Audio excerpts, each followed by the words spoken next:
"Give me the forbidden one," the Mafia boss said after rejecting 10 women his mother chose for him. The 10 women were still sitting at the table when Solomon Adeyemi said it. Not whispered. Not shouted. Said. The way he stated a fact that cannot be argued with, the way gravity announces itself when something falls. The dining room was so quiet after those 4 words that you could hear the ice melting in the water glasses. 10 women in expensive dresses. 10 women with impressive names and powerful fathers and futures that had been carefully constructed to fit beside a man like Solomon. 10 women who had spent 6 months being evaluated, interviewed, measured, and approved by a mother who treated marriage selection the way military generals treated war planning. And Solomon Adeyemi looked at all of them, every single one, and said, "Give me the forbidden one." His mother, Mama Rebecca Adeyemi, did not move. She sat at the far end of the table in burgundy silk with her hands folded in her lap and her face perfectly composed, the way a woman's face goes when something inside her is screaming, but she has spent 50 years learning to keep the scream locked behind her teeth.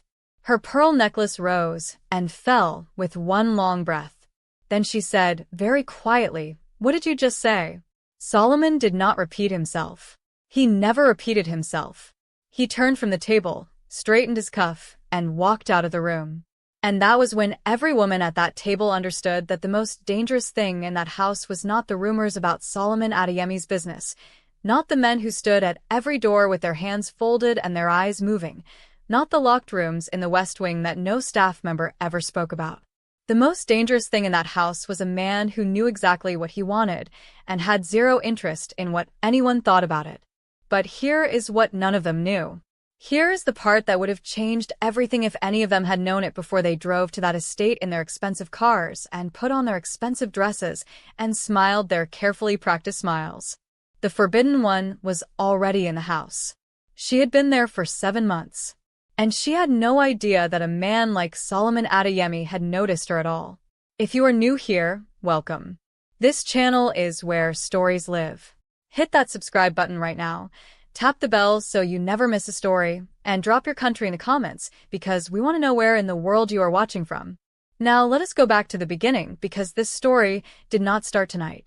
It started 7 months ago in a hospital corridor in Atlanta with a woman named Abigail Mensah carrying a tray of medication and a heart full of something she had never had time to name. Abigail was 28 years old.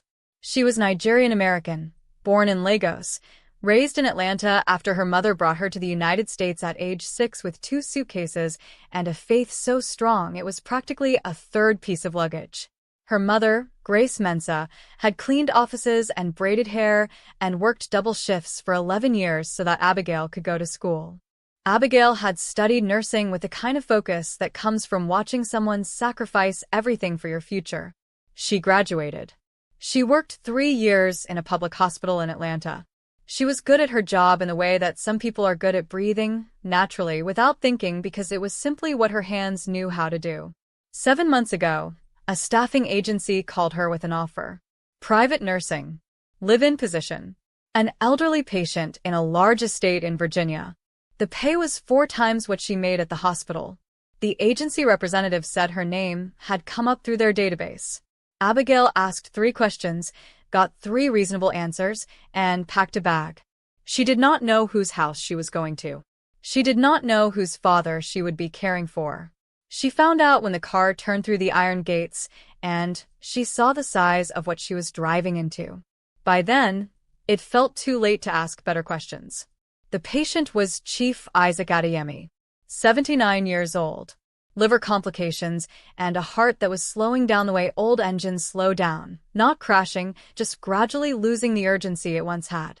He was a heavy man made thin by illness, with large hands that lay on top of his blanket like 2 sleeping animals, and eyes that, on his clear days, were sharp enough to make you feel like he was reading the small print of your soul. His clear days were getting fewer. Abigail learned quickly. She learned which medications made him confused and which ones made him sharp. She learned that he slept better when someone read to him.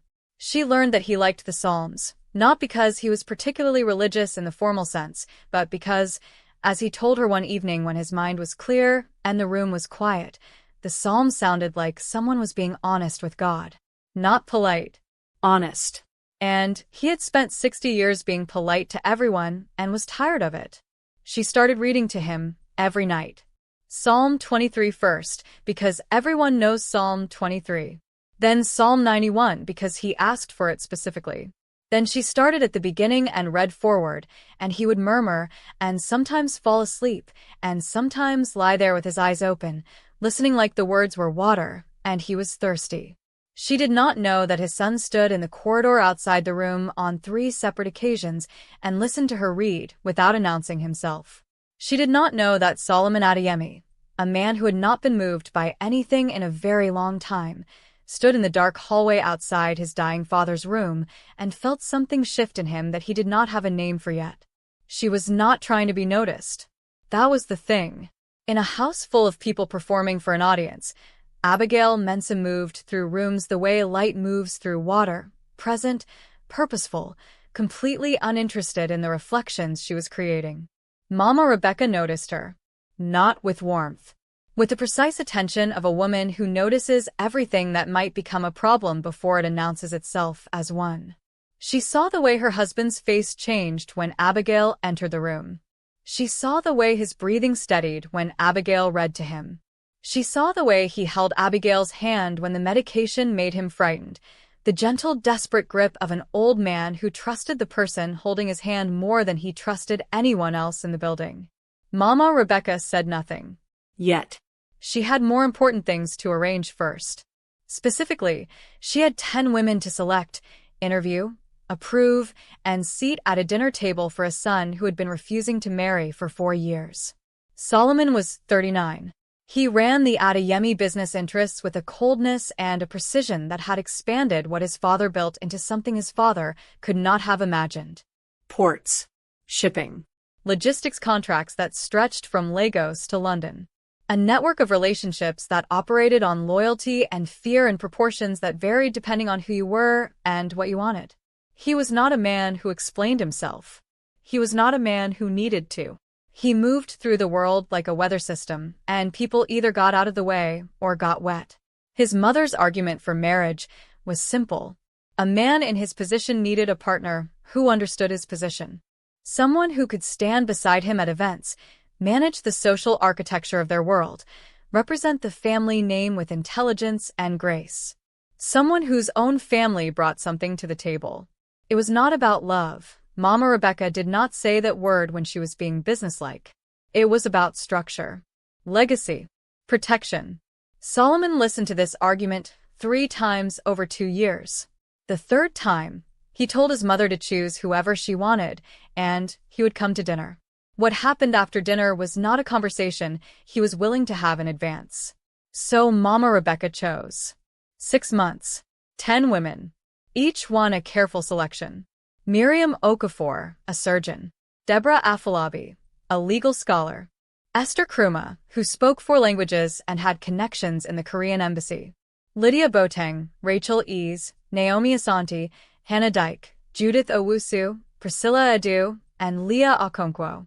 10 women who between them held degrees from 7 universities, connections to 4 governments, and enough combined family wealth to make the evening feel like a board meeting with better food.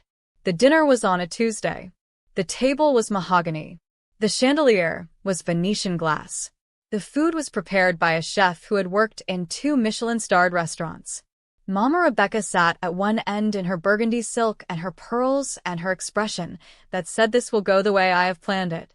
Solomon arrived 11 minutes late. He walked in without apology. He stood at the head of the table and looked at each woman slowly and without performance. The surgeon met his gaze with quiet confidence.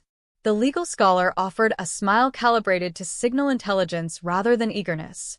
Several others adjusted posture, tilted heads, moved hands. Small presentations. Subtle performances. Solomon was not watching the performances. He was watching for the absence of them. He found none. Every woman at that table was, in some beautiful and accomplished way, exactly what his mother had designed her to be, which meant none of them were what he actually wanted. He turned to his mother and said it. "Give me the forbidden one." Mama Rebecca's pearl necklace rose and say, What did you just say? But Solomon was already walking out. And as he walked down the corridor toward the east wing, as the fluorescent light replaced the chandelier warmth and the air changed from perfume and candle smoke to antiseptic and something older, he heard her voice before he saw her. She was reading Psalm 27. Her voice was low and steady. The Lord is my light and my salvation. Whom shall I fear? The sound of it came through the closed door of his father's room and stopped Solomon Adeyemi in the middle of the corridor the way nothing had stopped him in years. He stood outside the door. He did not open it. He pressed his back against the wall and closed his eyes and listened to a woman read about courage to a dying man, her voice never wavering, never performing, just presenting the way only certain people know how to be present. When she finished the psalm, the room went quiet. He heard his father's voice, thin but clear. Abigail. Yes, sir. Do you know why God always said fear not? She paused. Tell me. Because he knew we were always afraid. He just wanted us to know that being afraid did not mean we had to run. Solomon opened his eyes. He walked away from the door, down the corridor, back toward the main house. He pulled out his phone and called his head of security, a man named Gideon who had worked for the Adeyemi family for 15 years and who, in that time, had learned that when Solomon called after midnight, the matter was never small. The woman caring for my father. Her name is Abigail. I want to know everything. Where she came from. Who hired her. How she got here. Every detail. And Gideon. Do it quietly. He hung up. The corridor was empty. Behind that door, a woman he had never spoken to was keeping his father alive with steady hands and psalms. He pocketed his phone and walked back to the main house where 10 carefully selected women were still sitting at a dinner table wondering what had just happened. None of them knew, but somewhere in that house, the answer was already sleeping in the East Wing, completely unaware that the most dangerous man in Virginia had just decided she was the only person in the building worth knowing. And none of them, not Mama Rebecca, not Gideon, not the 10 women in their expensive dresses, none of them knew the real reason Chief Isaac Adeyemi had asked for Abigail Mensah specifically. The reason that had nothing to do with nursing. The secret that the old man had been carrying for 26 years was like a wound that never fully closed. That secret was about to wake up. And when it did, it would change every single life in that house forever. Gideon did not sleep that night. Not because Solomon told him not to. Gideon had not needed to be told anything in 15 years. He understood the language of his boss the way musicians understand silence between notes. What Solomon did not say was always louder than what he did. And what Solomon did not say on that phone call was why. He did not say why he wanted to know about a nurse. He did not say why his voice had that specific quietness in it, the quietness that was different from his normal quiet, softer at the edges, like a man handling something he was afraid to drop. Gideon sat at his desk in the security office on the ground floor of the East Wing and opened his laptop and started pulling threads. Abigail Mensah. 28. Born in Lagos, Nigeria. Brought to Atlanta, Georgia at age 6 by her mother, Grace Mensah, a single woman with no husband listed on any document Gideon could find. Abigail had gone to public school in Atlanta, graduated with honors, attended Georgia State University on a partial scholarship, studied nursing, graduated, worked 3 years at Grady Memorial Hospital in Atlanta, then applied to a private staffing agency called Covenant Care Group, and 7 months ago was placed here.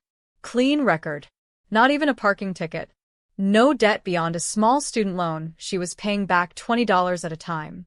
No social media presence worth mentioning. One Instagram account with 43 followers that she had not posted on in 2 years.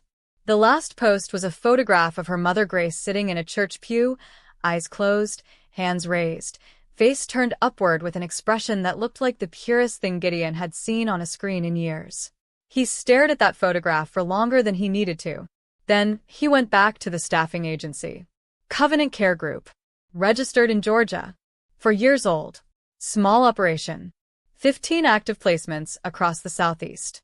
Everything looked normal until Gideon pulled the original placement request for the Adeyemi estate. The request had come through the agency, yes. But the name on the internal authorization form, the name of the person who had specifically requested Abigail Mensah by name, was not Mama Rebecca. It was not any member of the household management team. The name on the form was Chief Isaac Adeyemi himself.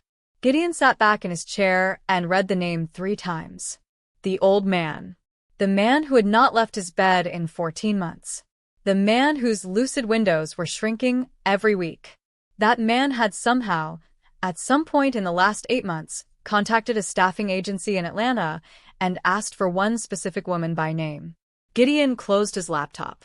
Then he opened it again because closing it did not make the information go away. He pulled the date of the placement request. 8 months and 4 days ago. He checked Chief Isaac's medical records for that period, specifically his lucid windows. 8 months ago, the old man was having 4 to 5 clear hours a day. Enough time to make a phone call. Enough time to make a decision. But why Abigail Mensah? How did a dying man in Virginia know the name of a nurse in Atlanta? Gideon wrote 3 words on the notepad beside his laptop. Then he stared at them. Then he picked up his phone and called Solomon. It was 2 a.m. Solomon answered on the second ring, which meant he had not been sleeping either. Boss, I have something. It is not small. I know. Tell me. Gideon told him everything. The clean record, the mother, the agency, and then the last part. The part about the placement request bearing Chief Isaac's name. The silence on Solomon's end lasted long enough that Gideon checked his phone screen to make sure the call had not dropped. Then Solomon said, "Do not tell my mother." Gideon said, "Understood." Solomon said, "Find out how my father knew her name. Start in Atlanta. Go back, as far as you need to go." Gideon said, "How far is far enough?" Solomon said, "Go back to the beginning if you have to." He hung up. In his father's room, the monitor beeped its steady rhythm. Abigail was asleep in the chair beside the bed, her head tilted slightly to the left, one hand resting on the edge of the mattress near the old man's arm. Not touching, just near. The way you sleep when you want to be close enough to hear if something changes. Chief Isaac's eyes were open. He was watching the ceiling with the expression of a man reviewing a very long list of decisions. His lips moved slightly, not speaking, just rehearsing something. Words he had been carrying for a long time and had not yet found the right moment to put down. His eyes moved to Abigail's sleeping face. He studied her the way you study something precious that you are afraid will disappear. Her cheekbones. The slight parting of her lips. The way her natural hair had come loose from its band slightly on one side, a small soft halo around her temple. He whispered one word. Grace. Not Abigail. Grace. Her mother's name. Then he closed his eyes and the monitor beeped on, and the room held its secrets the way old rooms hold everything. In the walls, in the air, in the particular quality of silence that only exists in spaces where someone is running out of time. The next morning, Mama Rebecca held a meeting. Not the kind of meeting that gets announced. The kind that happens over breakfast when the table is cleared early and the staff are sent to other parts of the house and 2 people sit across from each other with tea. They are not drinking.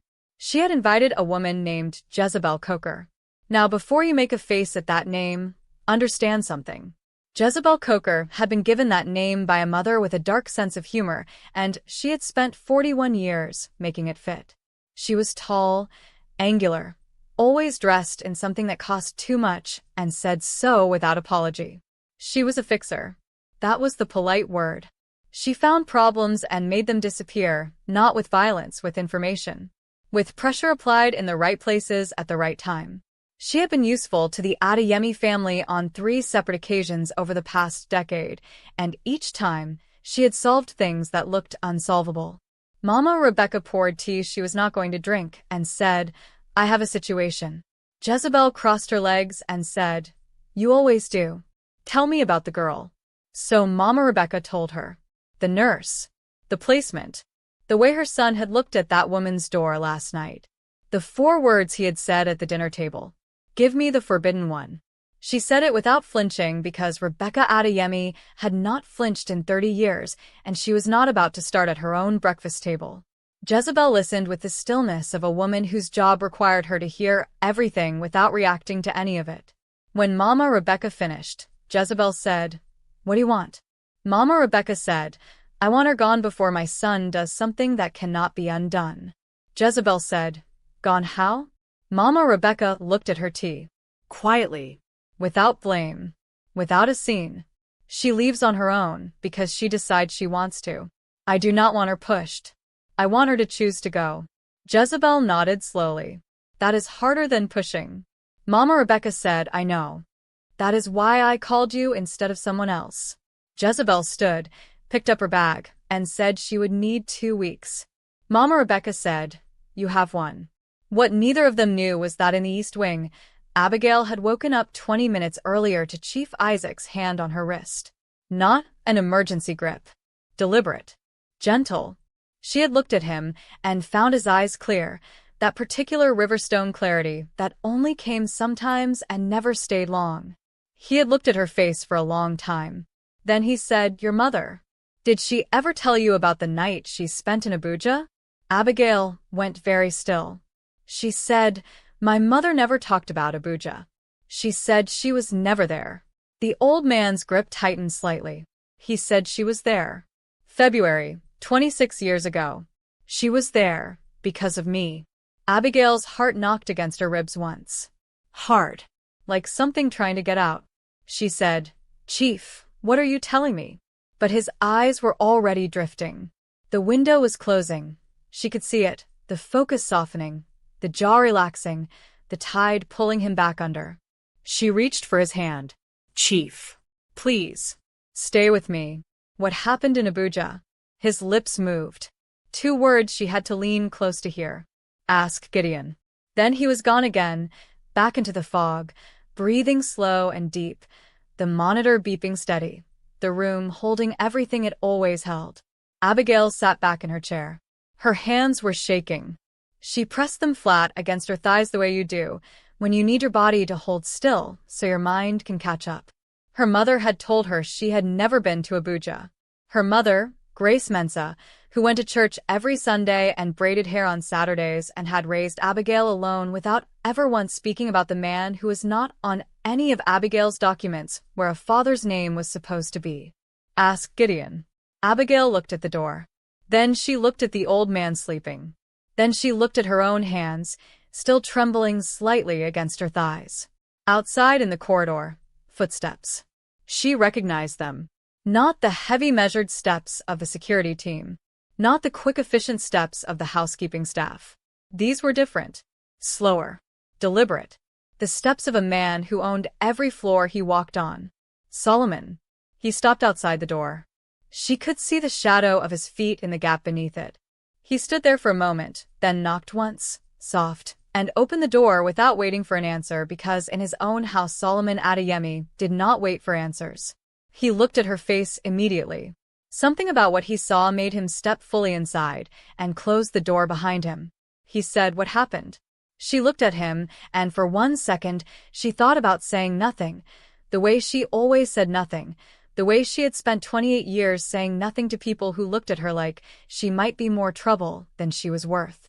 She said, Your father just told me my mother was in Abuja 26 years ago. Because of him. And then he told me to ask Gideon. Solomon went completely still. The monitor beeped. The room breathed. Outside the window, the Virginia morning was coming up pink and gold and completely indifferent to the fact that something in this room had just cracked open that was never going to close again. Solomon looked at his father's sleeping face for a long time. Then he looked back at Abigail. His expression was unreadable, but his eyes were not. His eyes were doing something she had not seen them do before. They were uncertain. A man who was never uncertain, standing in his father's room at 6 in the morning. Uncertain. He said, Come with me. She said, Where? He said, To find Gideon. Because if my father sent you to Gideon, then Gideon already knows. He has always known. He just has been waiting for someone to ask the right question. Abigail stood. She was still in her scrubs from the night shift. Her hair was slightly loose on one side. She had not slept properly. She did not look like a woman walking into the most important conversation of her life.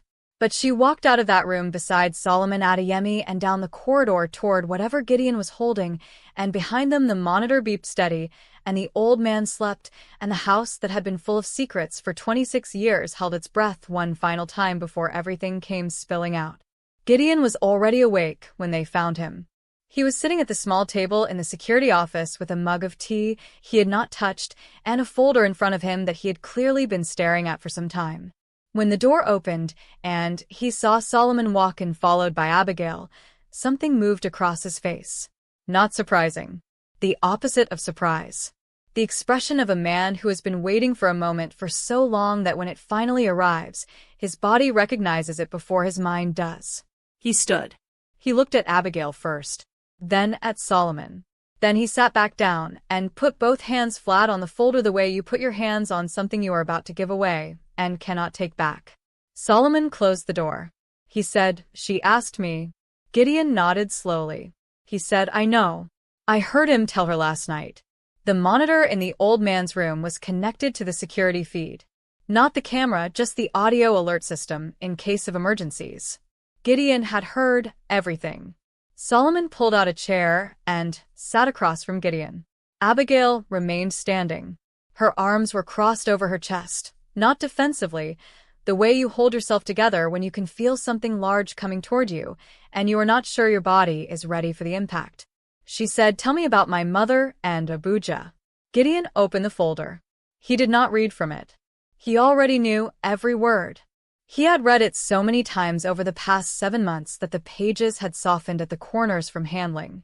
He had been given this folder by Chief Isaac himself 8 months ago, on one of the old man's clear days, with specific instructions. Keep it. Do not show anyone. Wait until the girl asks. The girl had asked. 26 years ago, he began. Your mother, Grace Mensah, was working as a junior nurse at a private clinic in Atlanta. She was 24 years old. She was not yet your mother. She was just a young woman trying to build something from nothing in a country that had not made it easy for her. In February of that year, the clinic sent 3 nurses to Abuja, Nigeria, for a 2-week medical volunteer program. Your mother was one of them. It was her first time back on African soil since she had left Lagos at 19. Abigail uncrossed her arms. She gripped the back of the empty chair in front of her. "Go on," she said.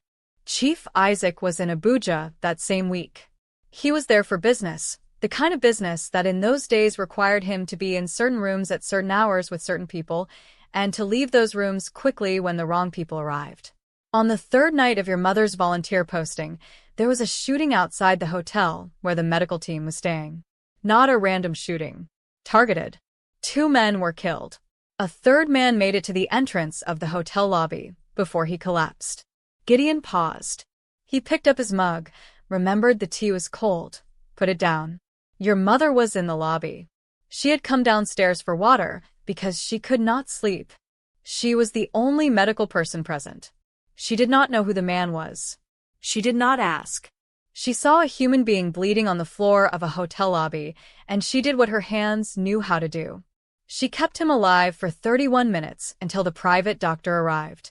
31 minutes of pressure on a wound that should have killed him in 10. The room was so quiet that Abigail could hear her own heartbeat. That man, Gideon said, was Chief Isaac Adeyemi. The chair Abigail was gripping creaked slightly under her hands. She did not let go. She looked at Gideon.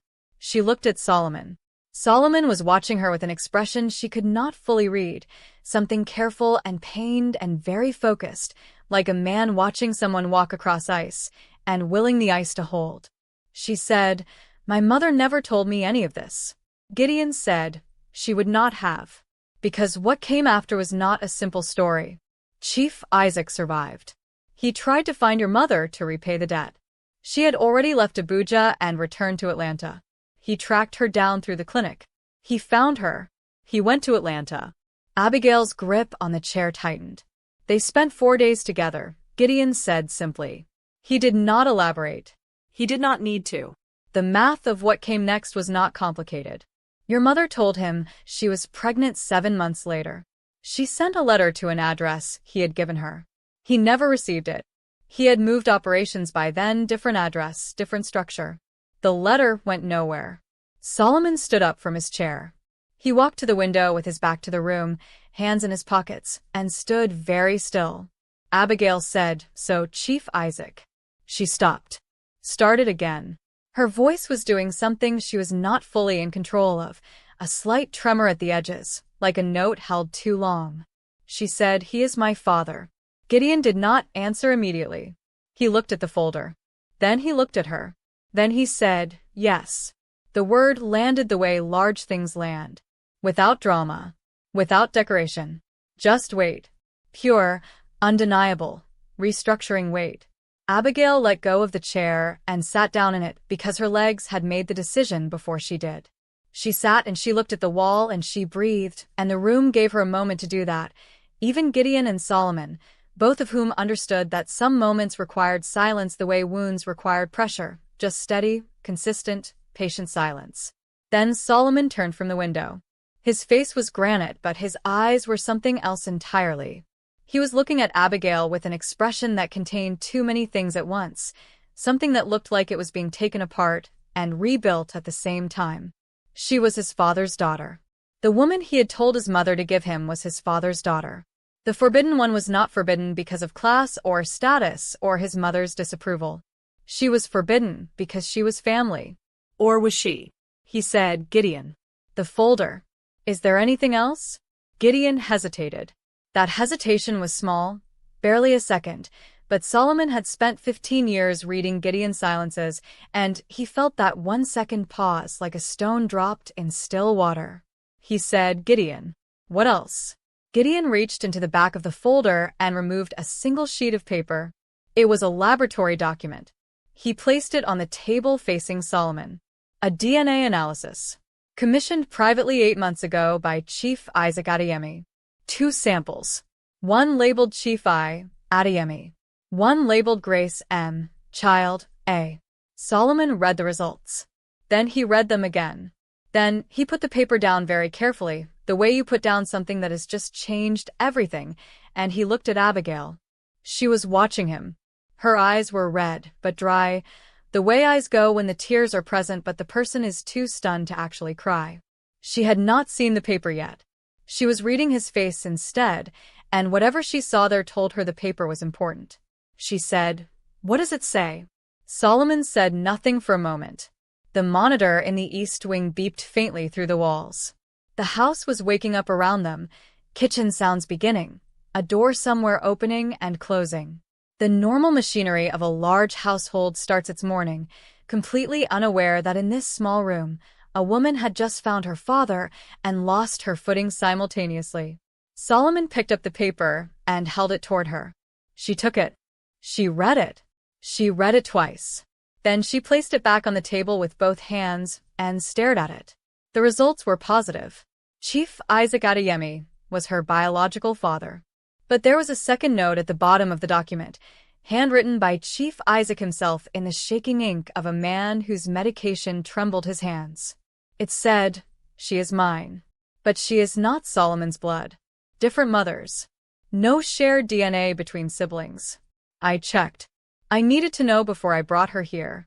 I needed to know before I asked Solomon to see her." Abigail read that note 3 times. Then she looked up at Solomon. He was already looking at her. The silence between them was different from every silence that had come before it in that house. It was not hostile. It was not strategic. It was not performed. It was the silence of 2 people standing on opposite sides of a door that had just swung open, and neither of them was sure yet whether to walk through. Abigail said, "He brought me here on purpose." Solomon said, "Yes." She said, "He built the agency to find me." Solomon said, "Yes." She said, "He has known for months who I was, and he let me read Psalms to him every night and hold his hand, and he never said a word." Her voice broke, slightly on that last part. Not from anger. From something softer and more complicated than anger. The grief of a woman realizing that the father she never had been lying 3 feet away from her for 7 months, holding her hand in the dark and calling her by her mother's name when he thought she was asleep. Solomon crossed the room. He did not touch her. He sat in the chair beside hers the way he had sat in the corridor outside his father's room. Not touching, close, the kind of closeness that said, "I am here," without making any demands about what here meant. He said, "My mother cannot know yet." She said, "Why?" He said, "Because if my mother finds out who you actually are, this becomes something she will try to control." And some things should not be controlled. They should just be allowed to be true. Abigail looked at him. 28 years old, navy scrubs, hair loose on one side, sitting in a security office at 6 in the morning, having just discovered that the dying man she had been reading psalms to was her father. She should have been breaking. Any reasonable person would have been breaking. Instead, she said, "Does your mother know about Jezebel Coker?" Gideon's head snapped up. Solomon went very still. She said, "I heard them. Yesterday morning. I was in the linen corridor when your mother's breakfast meeting was happening. The walls in this house are thinner than they look." She said, "Jezebel Coker has 1 week to make me want to leave." The room absorbed that information the way the whole house absorbed everything. Quietly. Permanently. Then Solomon stood. He straightened his jacket. He looked at Gideon. "Cancel whatever Jezebel Coker has already started." Gideon said, "She has already made 2 calls. One to the nursing board in Georgia. One to a journalist who writes about medical licensing." Solomon said, "Stop both. Today." Gideon said, "And if she pushes back?" Solomon said, "Remind her who owns the building her office is in." He turned to Abigail. She was watching him. He said, "You are not going anywhere." She said, "I know." He said, "My father brought you here because he owed your mother a debt he could not repay any other way." She said, "I know that too." He said, "But that is not why I want you to stay." She looked at him for a long time. The kind of looking that weighs things. That counts the cost of trusting something before deciding whether the price is worth it. She said, "Then why?"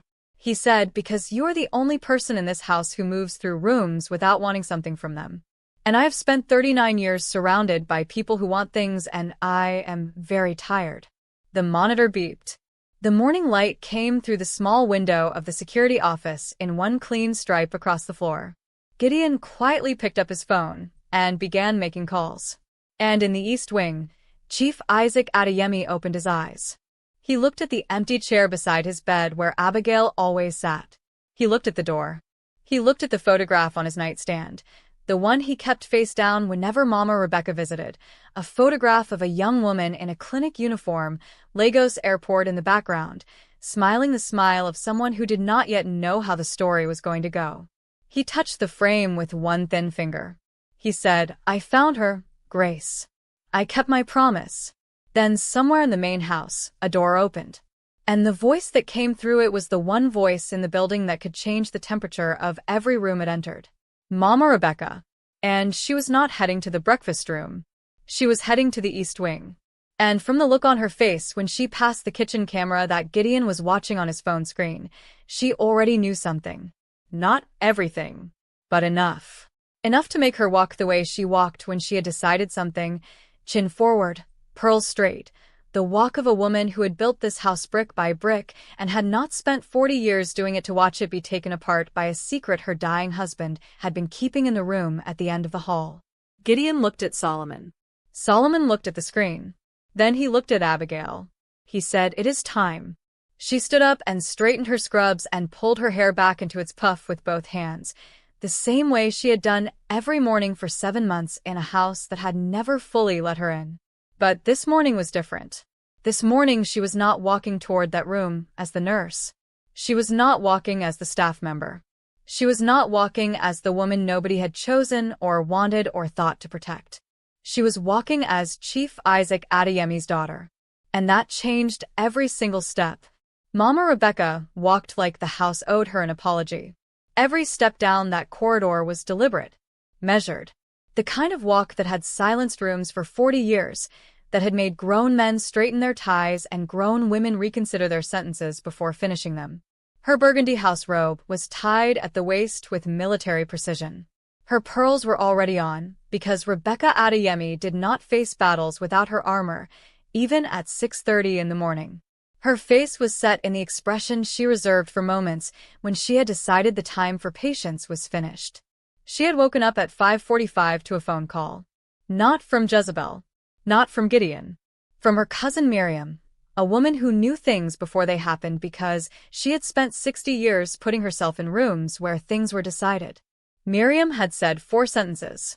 Isaac requested that girl by name 8 months ago. He built the agency himself. I found the paper trail last night. Rebecca, that girl is not who you think she is. Mama Rebecca had sat on the edge of her bed in the dark for 11 minutes. Then she put on her pearls and stood up and began walking. She passed the kitchen. She passed the portrait gallery. She passed the door to Solomon's study without stopping, which meant she already knew he was not in it. She turned into the East Wing corridor, and the fluorescent light caught her face and made her look older than she allowed herself to look in mirrors. Every line present, every year accounted for. She was 10 feet from the door when it opened. Solomon stepped out first. He pulled the door almost closed behind him and stood in the corridor with his hands at his sides, not in his pockets the way he usually stood, at his sides, which meant he was not trying to appear relaxed. He was not going to pretend this morning was anything other than what it was. "Mother," he said. She stopped. She looked at him. Then she looked at the door behind him. She said, "Move." He said, "Not yet." The corridor held its breath. 40 years of mother and son compressed into 2 words exchanged under fluorescent light at 6:30 in the morning. She said, "Isaac has a daughter. I know it.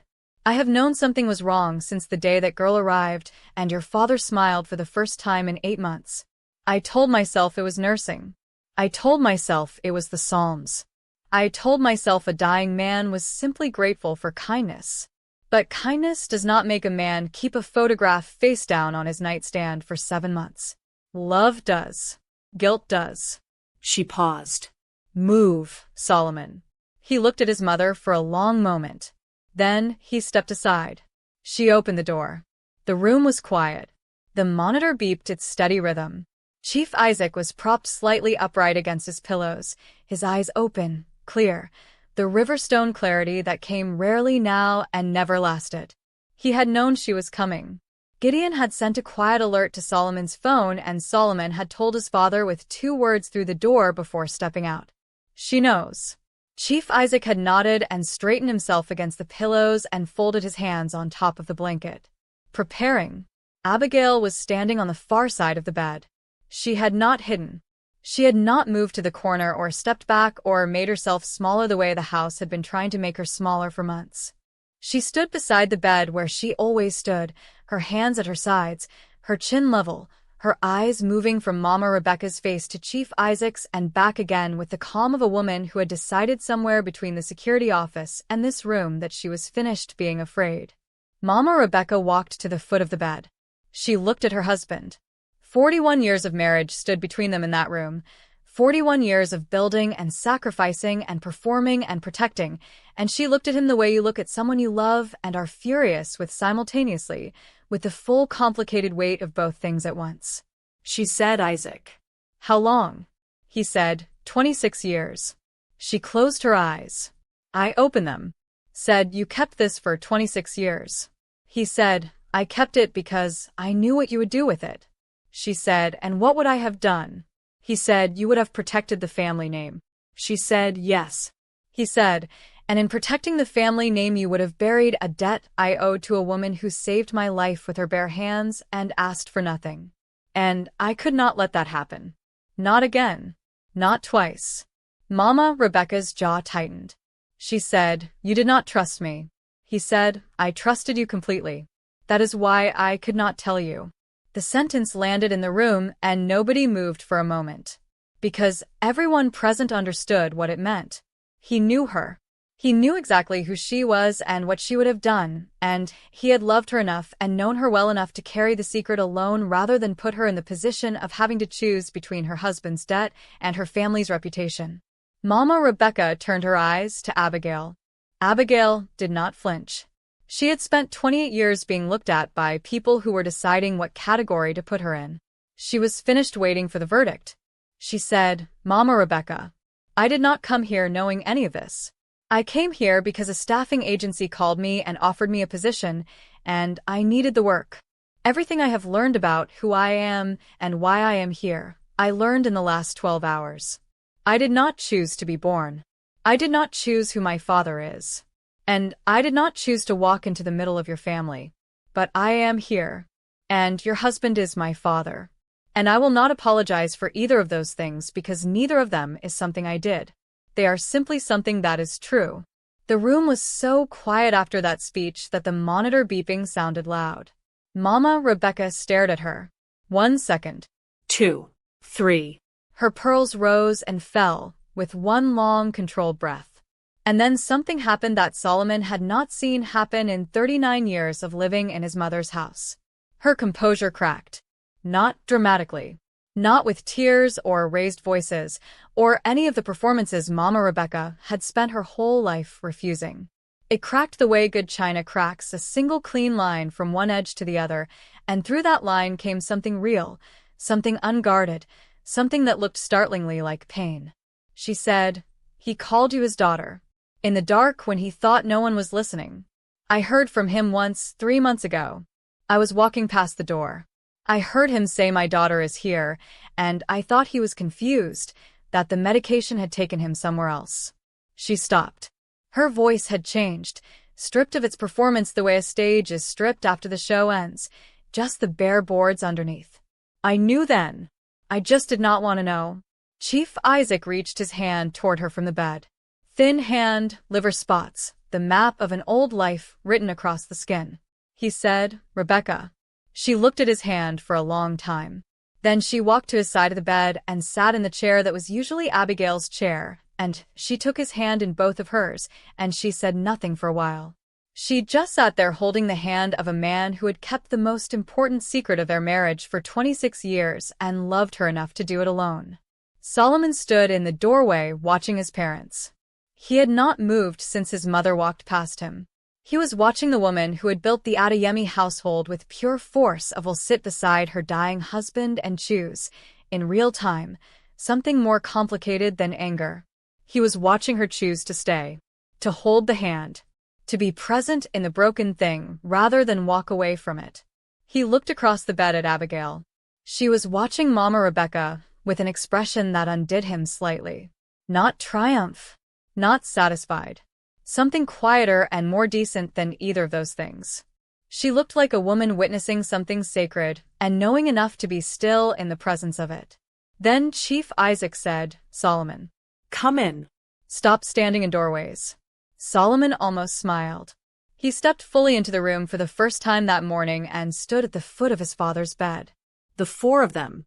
In the green glow of the monitor, in the smell of antiseptic and shea butter, and 26 years of a secret finally breathing open air, Chief Isaac looked at his son.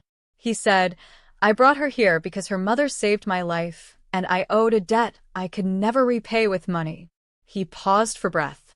"But I also brought her here because I watched you for 39 years choose everything with your head and nothing with your heart. And I thought, before I go, let me put something in this house that might teach my son what I learned too late. That the most important things cannot be managed. They can only be chosen." Solomon looked at his father. Then he looked at Abigail. She was looking back at him. Clear-eyed. Steady. The woman who had read psalms to a dying man in the dark and poured wine with a hand that did not shake and documented every cruelty in a notebook because she knew that paper outlasted memory. The woman who had stood in this room 5 minutes ago and told his mother the truth without raising her voice or lowering her dignity. He said, "I already chose."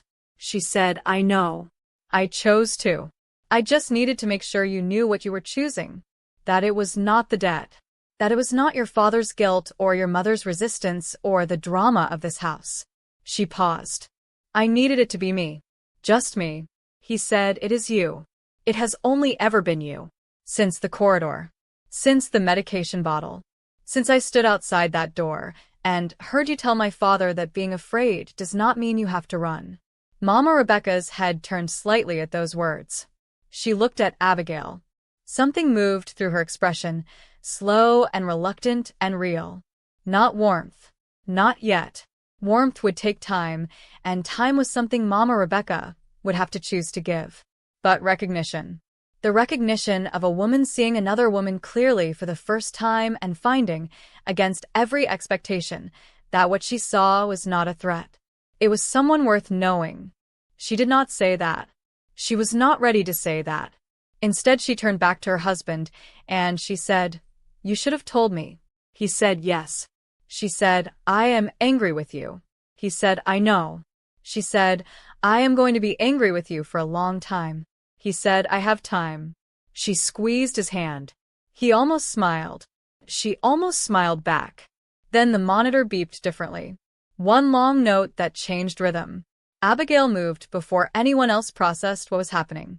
She was at the equipment, checking, adjusting, her hands doing what they always did, steady and certain and completely without panic, the hands of a woman whose mother had once held pressure on a wound for 31 minutes in a hotel lobby and refused to let go until help arrived. The moment passed. The rhythm steadied. The room breathed again. The private physician arrived 20 minutes later. He reviewed the night's charts, reviewed Abigail's notes, looked at 8 months of meticulous documentation in that small notebook, and said to the room in general that whoever had been managing this patient had done exceptional work. He said it without knowing the complicated truth of who was in the room. He said it simply because it was true. Chief Isaac reached for Abigail's hand when the doctor finished. He held it the way he had held it for 7 months, gently, the grip of a man who had spent 26 years looking for something and was holding it now and knew it. He said, I am sorry it took so long to find you. She said, You found me. That is enough. He said, Your mother would have liked this house. Abigail said, My mother would have reorganized this entire kitchen and told your chef his seasoning was wrong.